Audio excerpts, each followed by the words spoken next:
Olá, muito boa noite. Sejam todos muito bem-vindos a mais um programa. Hoje temos uma convidada. Temos uma convidada especial. Política, uma deputada federal, Tabata Amaral. Ela faz parte de uma geração que quer dar uma nova cara para o Congresso Nacional. A Tabata é filha de um cobrador de ônibus e de uma diarista. Foi criada aqui em São Paulo, na Vila Missionária, uma periferia da capital, e se graduou em Ciências Políticas e em Astrofísica em Harvard, nos Estados Unidos. Ela tem 25 anos e ocupa seu primeiro cargo em Brasília. Gostei do seu cabelo, Mariana. Obrigada, tá muito deixando bonito. crescer. Muito bonita, muito bonita. E também, como esse aqui é um programa de mulheres inteligentes e homens românticos, teremos Oba! aqui a música de Maurício Manieri para dar aquele tom romântico, né? Maurício Manieri, música de novela. Como dizem por aí, as mina pira. É, sextou. Vamos começar com a Tabata. Oi, bem-vinda. Obrigada Sabe pelo que eu convite. acho que o primeiro vídeo seu que eu vi, você não aparecia, mas tinha só o áudio de uma pergunta sua para o Círio e ele falava, o que você faz? Astrofísica, era você? Era eu, lá em Perguntando 2016. para o Ciro Gomes, em Harvard, sobre política, né? Eu estava terminando a faculdade, eu fui uma das organizadoras da Brazil Conference que ele estava organizando, e eu queria saber que dicas que ele tinha, opinião para quem queria participar da política de alguma forma. O que o Círio te respondeu? Ele estava um pouco pessimista na hora. Ele falou, olha, não sei se eu recomendaria. E aí ele começou a falar o que a gente podia fazer e tudo. Mas a gente gastou uns bons minutos falando de astrofísica. Porque ele, como estudioso de muitas coisas, queria debater buracos negros e multiverso e por aí Imagino vai. que você deve ter pirado com a imagem do buraco negro que os cientistas revelaram recentemente, né? Significou muito para mim, não só porque é uma conquista gigantesca para a ciência, mas porque é a primeira vez que uma das mulheres que contribuíram veio à luz. Mulheres sempre contribuíram, e muito, mas elas ficam ali nos bastidores, não aparecem tanto. Então, ver o buraco negro e uma cientista mulher valorizada, jovem, para mim fala de uma ciência um pouco mais diferente. É, sim, ela estudava no MIT, foi ela que criou o Todo o algoritmo programa que para conseguiu- pegar Aham. todos os pedacinhos das imagens feitos ao redor do mundo. É impressionante, eu também fiquei bem contente. Eu fiquei com essa- orgulhosa. É, eu também, eu também. Vamos começar com as perguntas para Tabata Amaral, com Mauro Taliaferri. Olha só, chegaram duas perguntas, deputadas, bastante parecidas aqui. O Juan Romero e a Fátima Bezerra estão perguntando como lidar com críticas de pessoas da própria esquerda pelo fato de você divergir da esquerda em alguns pontos. A Fátima também pergunta, deixa eu rodar aqui rapidinho. Tá sem óculos, a velhice chega para todos. Estou espremendo o olho aqui para ler. Pergunta ela sobre a pressão que as pessoas fazem para se definir como de esquerda ou de direita. Juan e Fátima, certo? Acho que primeiro, obrigada pela pergunta. Hoje poucas pessoas perguntam e muitas saem afirmando, né? Então, perguntas eu gosto bastante. Respondendo ao que ela trouxe, eu acho que o melhor de ser ativista pela educação é que eu já comprei algumas brigas. E não é a primeira vez, nem será a última. Então, são pelo menos uns 3 anos lidando com fake news, com difamações, etc, etc. E o que eu aprendi com essa experiência é que as pessoas elas se incomodam, e isso a psicologia explica, quando elas veem uma coisa que é um pouco menos familiar, que é difícil de classificar. Eu venho da periferia, mas não sou uma pessoa típica da periferia. Eu Não tive é oportunidades, negra. não sou É. negra, não tenho a dificuldade para conseguir emprego que meus colegas têm. Muitas das minhas amigas já engravidaram, já casaram, estão desempregadas. Eu tive oportunidades que mais ninguém teve ao meu redor, e eu tenho muita consciência disso. Mas eu também não sou a pessoa típica de Harvard. Eu não fui em parque, eu não fui em museu, trabalho desde pequenininha, assinei minha carteira lá muito jovem. Não foi seu pai e sua mãe que te mandaram para Harvard com tudo Não, pago? foi bolsa da faculdade, eu trabalhei uns 4 anos como babá, recepcionista. Então, as experiências são diferentes, o linguajar é diferente. E aí, eu me considero de centro-esquerda, defendo a educação, falo do combate à desigualdade, mas prezo por aquilo que funciona. Falo de gestão, falo de eficiência. Então, eu acho que tudo isso sozinho é muito coerente, mas o pacote é difícil de classificar. E as pessoas se incomodam e aí a gente fica batendo para todo mundo entrar na caixinha que a gente desenhou. Aí ficam te cobrando um rótulo, né? Ficam, só que eu não posso deixar meu trabalho ser motivado por isso. A gente está falando de coisas gravíssimas em educação, por exemplo. Se eu for olhar para comentários de redes sociais para robô, eu vou fazer só isso da minha vida. Então, me entristece, eu sinto muito, vou explicar cada vez melhor o que eu penso, mas não é isso que determina como eu Agora, ajo. Tabata, você ficou muito conhecida, muito mais conhecida e ganhou visibilidade nacional quando você, na Comissão de Educação, praticamente confrontou o ministro da Educação, na época, o Ricardo Vélez, dizendo, mas isso aqui que o senhor está apresentando não é um projeto, isso aqui é uma carta de intenções e eu acho que o senhor deveria sair. Ele acabou sendo demitido algumas semanas depois. O substituto é melhor?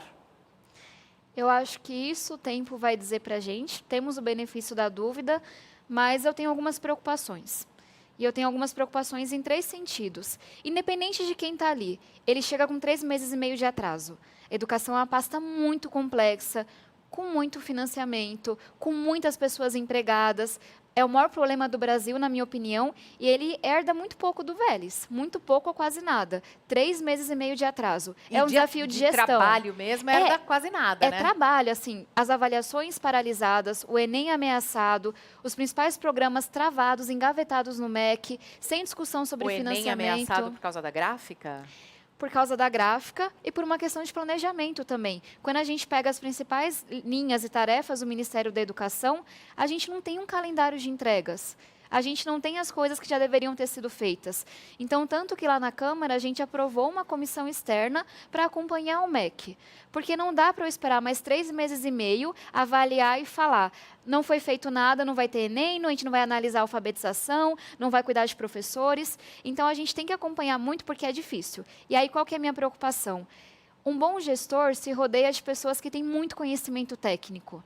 Ele não precisa saber tudo de educação, mas quem trabalha com ele precisa. E a gente continua vendo as mesmas indicações ideológicas, a gente continua vendo a mesma fumaça sobre temas que não importam. E esse é o meu ponto. Eu discordo de quase tudo que eles estão falando aí, mas não é meu ponto, é que não importa. E rouba um espaço que a educação não tem, sabe? Então, dou o benefício da dúvida, tem experiência em gestão, mas ele está na situação mais difícil de qualquer ministro que já começou, é muito atraso, e ele está dedicando mais energia com ideologia do que eu acho que ele tem espaço. Quais seriam as prioridades ou quais deveriam ser as prioridades agora, além do Enem e da questão da gráfica? Claro.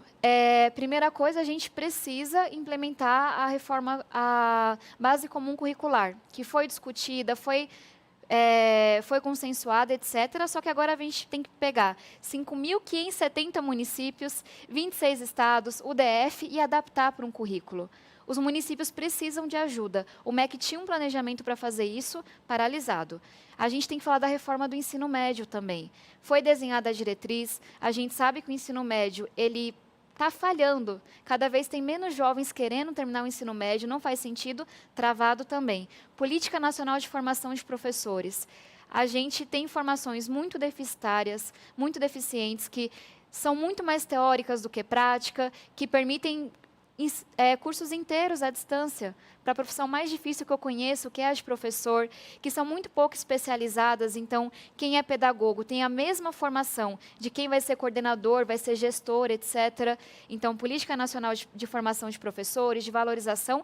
E aí eu chego no quarto, que para mim é o mais importante, financiamento da educação. O Fundeb. O Fundeb.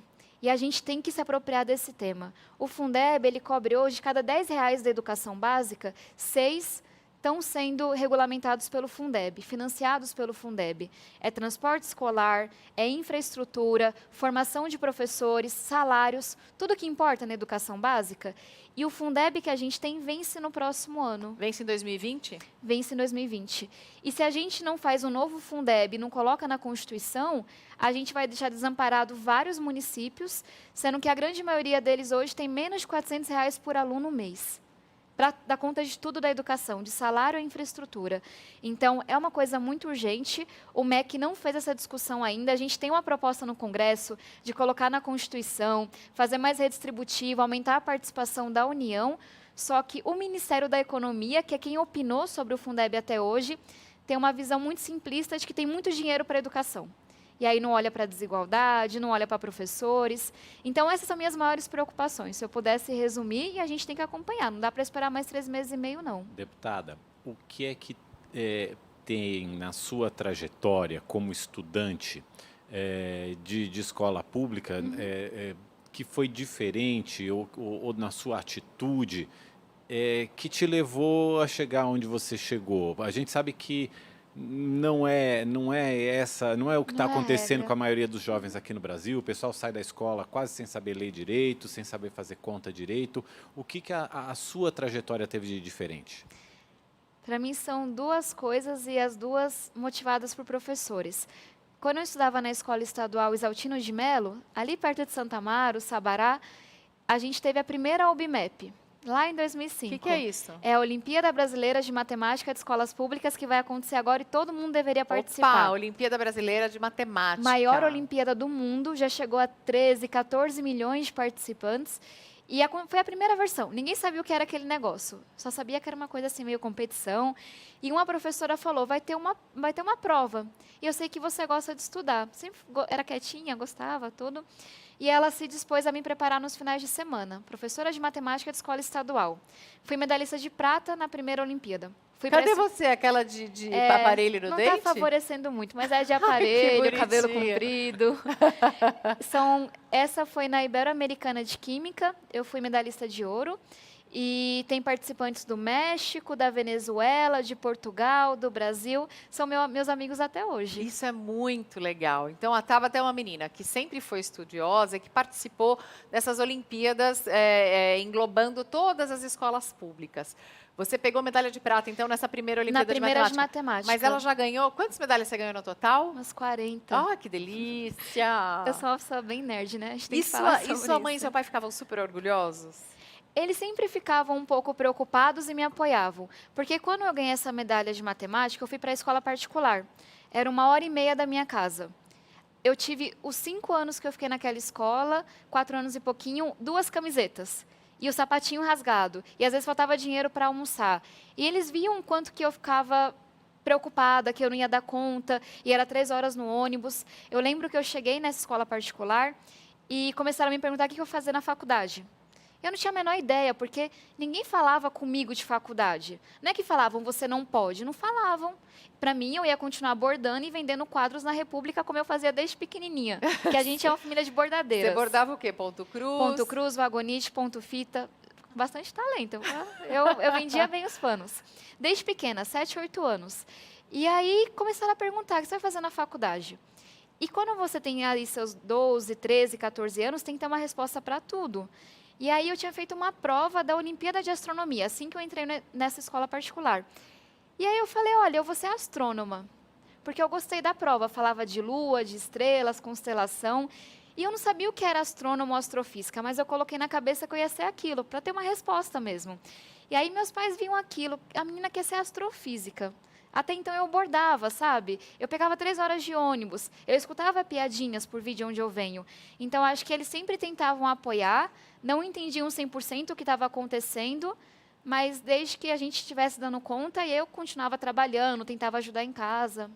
Você falou então que foram 2 fatores. Você mencionou as Olimpíadas que você participou, apoiada por professores. Que outro fator? O segundo foram essas perguntas que eu comecei a ouvir. Foi quando eu entrei nessa escola que me perguntaram o que eu faria na faculdade. Foi quando eu entrei nessa escola que perguntaram se eu não sonhava em ir para uma Olimpíada Mundial. Porque isso não se pergunta na escola pública? Ou Não seja, é o aluno da parte da escola pública não tem realidade. futuro? Quando a gente olha as Não tem equipes sonho? que vão, exatamente, que vão para as competições mundiais, nas 5 que eu fui, eu era a única menina. E nas 5 que eu fui, eu acho que a única, uma das únicas que tinham vindo de escola pública, porque não é parte da nossa realidade. E para mim, o maior problema da escola pública hoje é que ela acaba com os sonhos. Diariamente eu encontro jovens que falam, eu falei que queria ser veterinário, e aí meus colegas, ou às vezes até o próprio professor, ou meus pais, ou meus vizinhos falaram, olha de onde você vem, se coloca no seu lugar, olha a cor da sua pele, você é menina, você é da periferia, e não sei o quê. Então, eu falo isso com tristeza, mas com muita certeza. No Brasil, se você é negro ou se você é branco, a sua orientação sexual, se você é homem ou mulher, o lugar onde você nasce, determina que tipo de sonho você pode ter. E eu vi muitas vezes que eu, da periferia, querendo ser astrofísica. Só que aí eu tinha os professores para me perguntar e me questionar. Não, mas que bom que você teve o apoio dos professores. Nem todo professor é um quebrador de sonhos. Sim, não, e- existem professores que são maravilhosos. Queria que você desse o nome desses professores. É muito difícil porque todos os anos tem vários. Vamos lá. A professora Simone, da Escola Estadual Exaltino de Melo, está lá até hoje de matemática, me incentivou para as Olimpíadas. Quando eu entrei na escola particular, professor Ricardo, professor Rubens, professor Tiago, me incentivaram a ir para as mundiais, mas pagaram vários dos meus almoços. Minha primeira sapatilha e meu blazer que eu tenho até hoje, eu usei no congresso, que eu fui na primeira competição, foi o professor Rubens que pagou.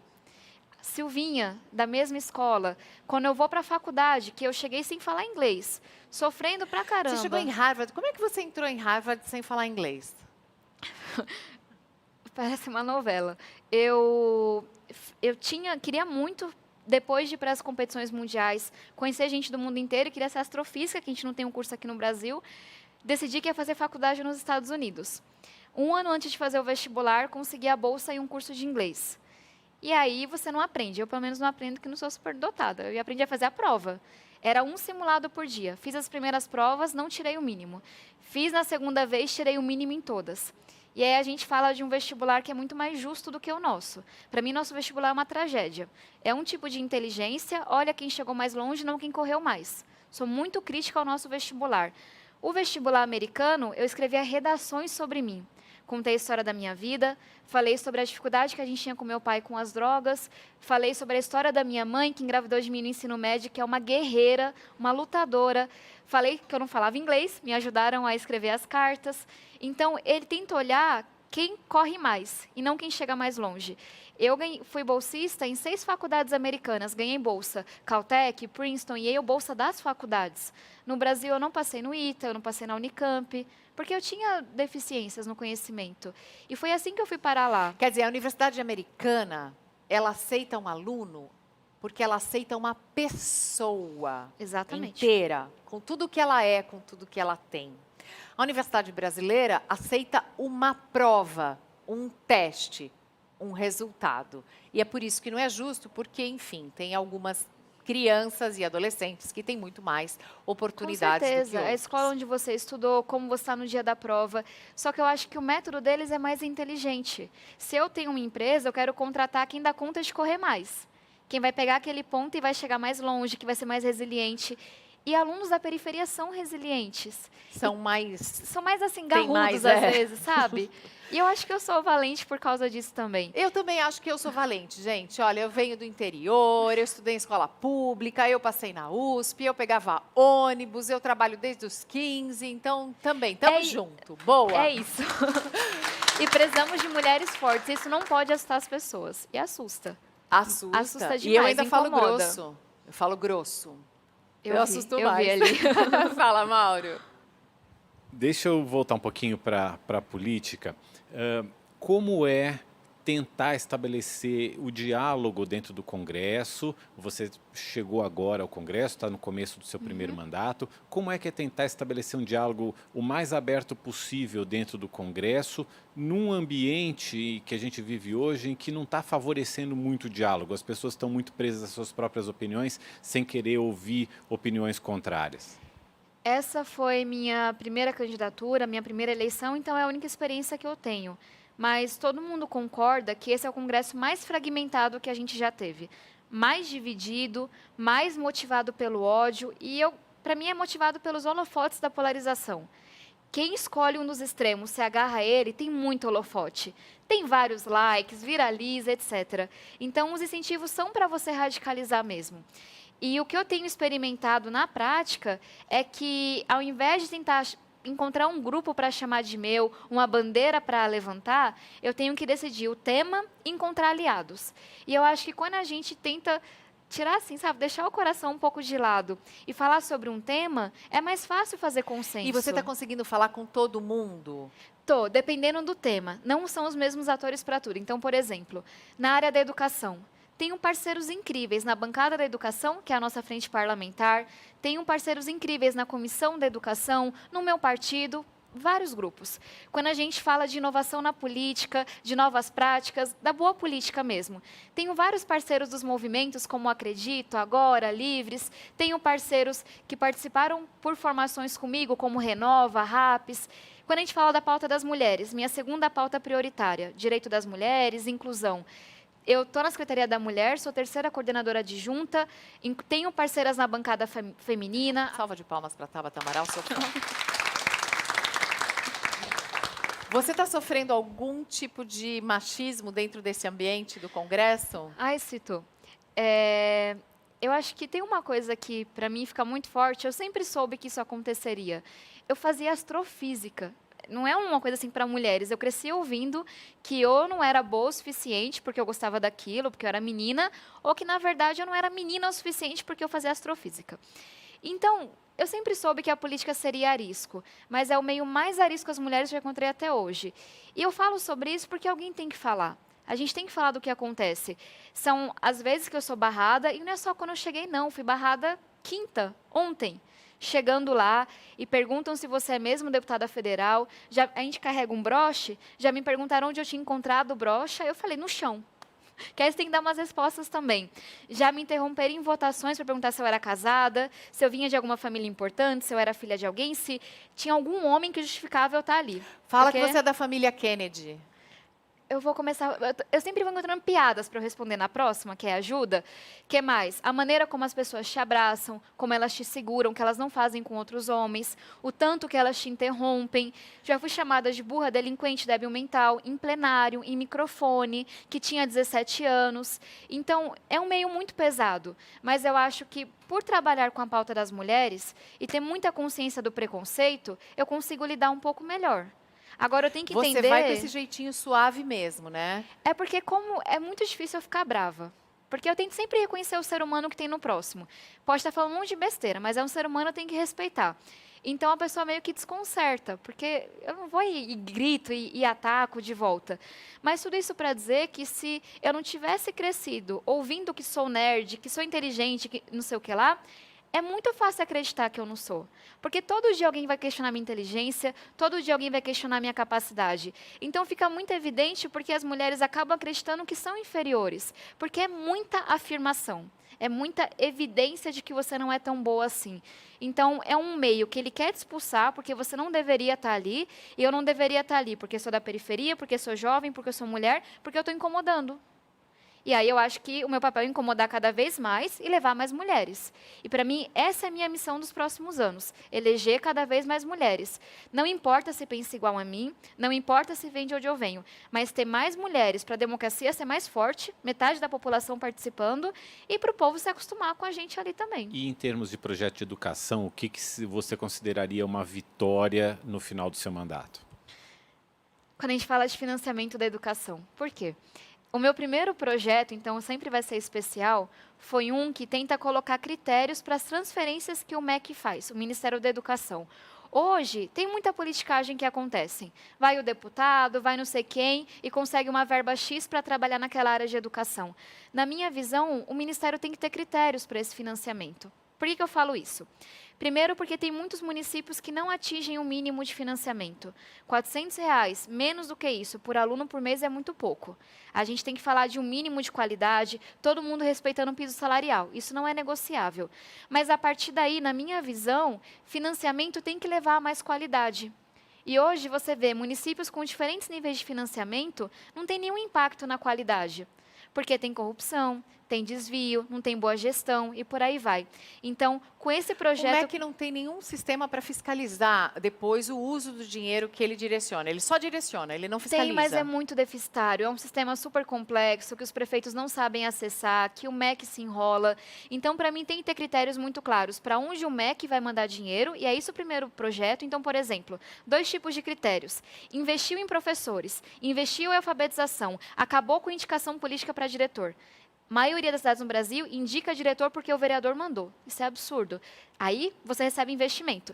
E o outro critério, resultado. Não quem chegou mais longe, quem correu mais. Conseguiu melhorar um pouquinho, recebe um pouco mais. E é para isso que são importantes essas provas de avaliação. As provas de avaliação nacional, elas são super importantes porque você consegue comparar as regiões, os estados, as cidades, mas principalmente comparar a evolução do aluno brasileiro. Quem está melhorando. Da criança, assim.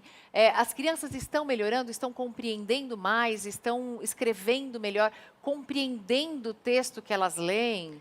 E eu sempre falo isso brincando, não briguem com os dados, deputado. Você não concorda, vai lá e muda a situação. Porque mais tem a gente questionando o dado, né? Quando a gente olha para os dados e a gente é rigoroso com o que significa ler, escrever e entender, a gente vê que 7 de cada adultos não entendem textos no Brasil, são analfabetos funcionais. Ele lê, ele consegue dizer em voz alta, mas ele não entende o que está ali. 7 de 10. Quando a gente olha para quem está saindo do médio, a gente tem números absurdos. 7 de cada 10 não entenderam o que está ali no texto, sabe? E não é não texto, aprenderam nada de e não é matemática. texto super complexo, não. É uma matéria de Não. jornal. Não sabe. Sim, Não, e a lê um estimativa parágrafo, mas não sabe o que está é escrito que ali. menos de 1 do que cada 10 alunos que saem do médio, de fato, aprenderam algo de matemática, aprenderam básico, fração. Então, se a gente não faz prova, a gente não consegue entender que nossos alunos não aprendem a ler e escrever, não aprendem frações e não estão saindo com sonhos preparados do ensino médio. A gente está errando na qualidade e a gente não pode querer esconder o dado. A gente tem que lidar com ele, melhorando o financiamento. Mas a gente já perdeu uma geração, pelo menos, a gente já perdeu. Perdemos. É sempre triste falar dessa forma, né? Mas a gente já perdeu. A gente perde Não diariamente. A gente já perdeu uma geração, não várias. tem... Eu acho que a gente já perdeu várias porque o sucateamento da educação não vem Uma de ou hoje. duas, Eu acho que pelo menos gerações, duas a gente já perdeu. Deputada, eu ouço falar, desde que eu sou criança, que interessa a elite econômica, a elite política, manter o povo na ignorância, porque isso mantém também quem está na elite. Isso acaba congelando o quadro do modo como ele está. Até que ponto esse pensamento é real? Até que ponto existe uma vontade genuína de se fazer alguma coisa pela educação nesse país? Eu não sei se existe uma vontade arquitetada para a educação acontecer, mas com certeza não existe nenhuma vontade arquitetada para ela acontecer também. Então, falando um pouco da população de forma geral, e isso foi meu pai que me ensinou. Ele falava sempre, na minha época a escola pública era coisa de rico. Meu pai foi só até os primeiros anos do ensino fundamental. E ele falava isso que era para eu não reclamar de ir para a escola, né? Quem estudava em escola estadual, ele falava, você pode, eu não pude, vai lá e faz direito. Só que vamos extrapolar isso. É uma população que ainda é analfabeta funcional, de forma geral, que não foi à escola. Essa população ela vai cobrar escola, escolaridade. Criança, menino, menina estudando, sentando. Só que como meu pai ia cobrar qualidade? Como que ele ia avaliar se estava aprendendo a fazer equação, se estava aprendendo a ler e escrever, se estava aprendendo a sonhar? Então, a nossa população hoje, ela não cobra qualidade, ela cobra escola. Tanto que existe uma pesquisa... Não cobra qualidade porque não tem referência. Exato. Não sabe o que é. Existe uma pesquisa que diz que os pais, e é coisa assim de 85% dos pais, estão satisfeitos com a qualidade do ensino. É dessa pesquisa que eu comecei a pensar sobre isso. Porque eles veem as crianças nas escolas quando eles não puderam estar. Então, o direito ao acesso está sendo garantido. A gente melhorou muito.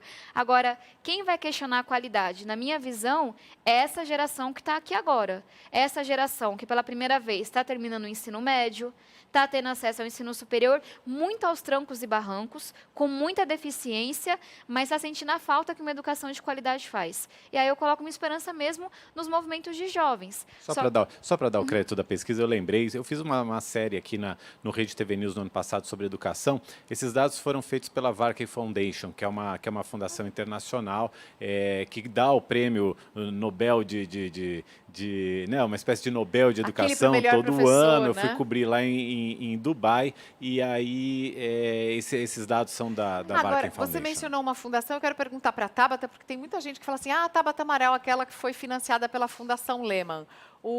Você conhece o Lehman, o Paulo Lehman, mas você não foi financiada por ele, você ganhou bolsa de Harvard.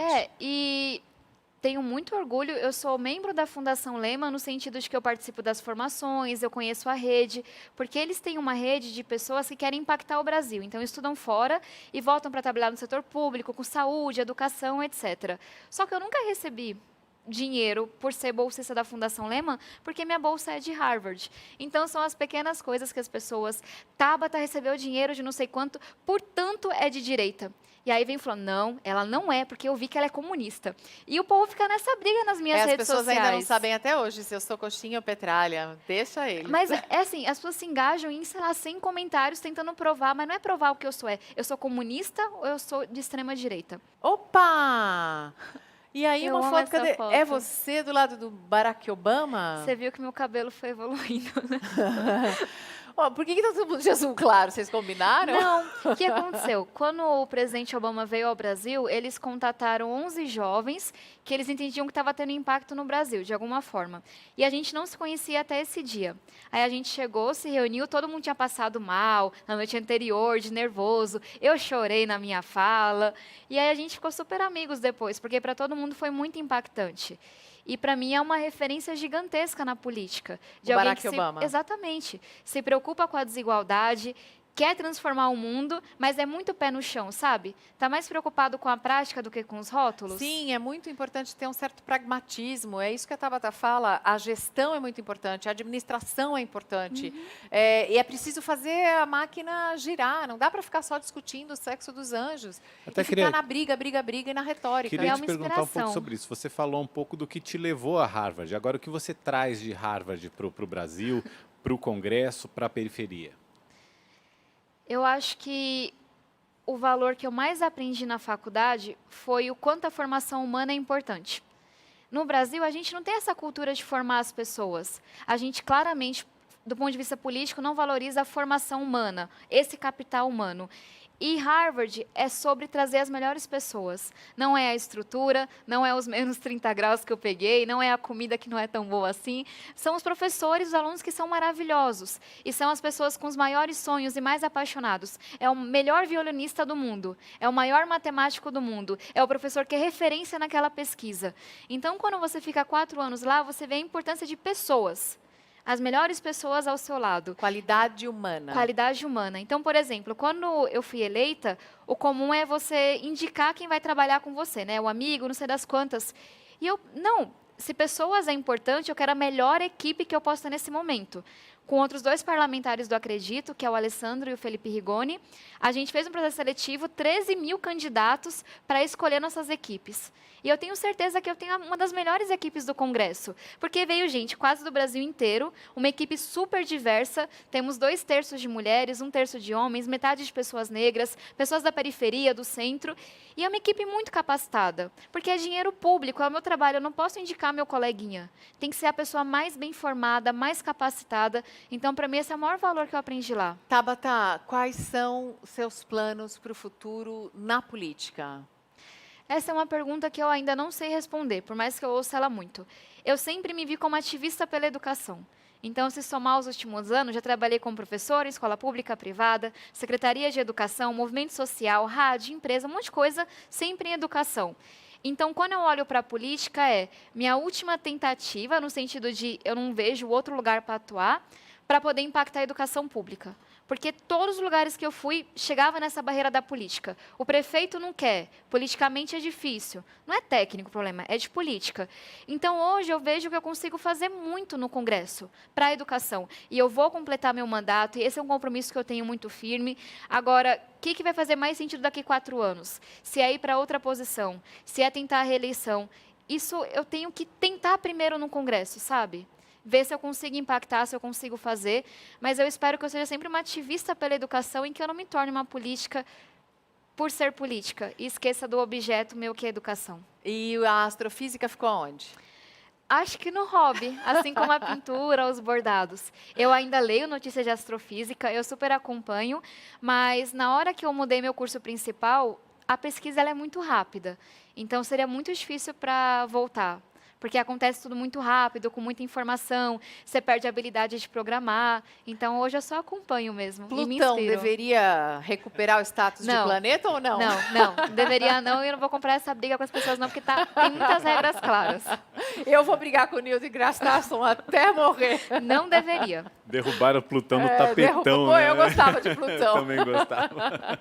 Tabata Amaral, muito obrigada Você, além de se expressar muito bem, tem uma clareza e uma firmeza em tudo que você quer e faz isso de uma maneira doce e gentil.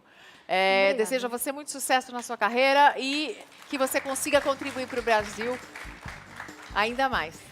Muito obrigada. Quem está acompanhando a gente, se puder virar ativistas pela educação também, pesquisar sobre o Fundeb e fazer pressão, eu sonho com um dia que essa vai ser a pauta principal no nosso país. Obrigada pela oportunidade. Foi um prazer. Mulheres guerreiras, continuem com seus trabalhos A também. gente faz um pequeno intervalo, na volta tem Maurício Manieri.